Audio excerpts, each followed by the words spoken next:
A gathering of the tribe. Once upon a time, a great tribe of people lived in a world far away from ours. Whether far away in space or in time, or even outside of time, we do not know. They lived in a state of enchantment and joy that few of us today dare to believe could exist, except in those exceptional peak experiences where we glimpse the true potential of life and mind.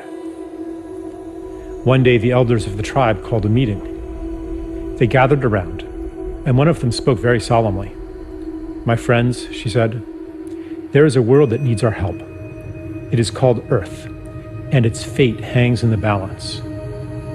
Its humans have reached a critical point in their collective birthing, the same point our own planet was at 1 million years ago. And they will be stillborn without our help. Who would like to volunteer for a mission to this time and place and render service to humanity?" "Tell us more about the mission," they asked. "It is no small thing. Our shaman will put you into a deep, deep trance, so complete that you will forget who you are. You will live a human life, and in the beginning, you will completely forget your origins. You will forget even our language and your own true name. You will be separated from the wonder and beauty of our world and from the love that bathes us all. You will miss it deeply, yet you will be unable to name what you are missing. You will remember the love and beauty that we know to be normal only as a longing in your heart. Your memory will take the form of an intuitive knowledge as you plunge into the painfully marred earth that a more beautiful world is possible. As you grow up in that world, your knowledge will be under constant assault. You will be told in a million ways that a world of destruction, violence, drudgery, anxiety, and degradation is normal. You may go through a time when you are completely alone, with no allies to affirm your knowledge of a more beautiful world. You may plunge into a depth of despair that we, in our world of light, cannot imagine. But no matter what, a spark of knowledge will never leave you. A memory of your true origin will be encoded in your DNA. That spark will lie within you, inextinguishable, until one day it is awakened. You see, even though you will feel, for a time, utterly alone, you will not be alone. We will send you assistance, help that you will experience as miraculous, experiences that you will describe as transcendent. These will fan that spark into a flame. For a few moments or hours or days, you will reawaken to the beauty and the joy that is meant to be.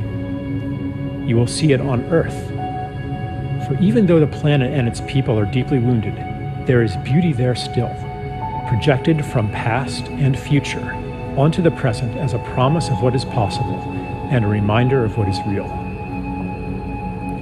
After that glimpse, the flame may die down into an ember again as the routines of normal life there swallow you up. But after each awakening, they will seem less normal, and the story of that world will seem less real. The ember will glow brighter. When enough embers do that, they will all burst into flame together and sustain each other. Because remember, you will not be there alone. As you begin to awaken to your mission, you will meet others of our tribe. You will recognize them by your common purpose, values, and intuitions, and by the similarity of the paths you have walked. As the condition of the planet Earth reaches crisis proportions, your paths will cross more and more. The time of loneliness, the time of thinking you might be crazy, will be over. You will find the people of your tribe all over the Earth and become aware of them through the long-distance communication technologies used on that planet. But the real shift, the real quickening, will happen in face-to-face gatherings in special places. When many of you gather together, you will launch a new stage on your journey, a journey that, I assure you, will end where it begins right now. Then, the mission that lay unconscious within you will flower into consciousness. Your intuitive rebellion against the world presented to you as normal will become an explicit quest to create a more beautiful one. A woman said, "Tell me more about the time of loneliness, that we might prepare for it." The elder said, "In the time of loneliness, you will always be seeking to reassure yourself that you are not crazy. You will do that by telling people all about what is wrong with the world, and you will feel a sense of betrayal when they don't listen to you. You might hunger for stories of wrongness, atrocity, and ecological destruction, all of which confirm the validity of your intuition that a more beautiful world exists.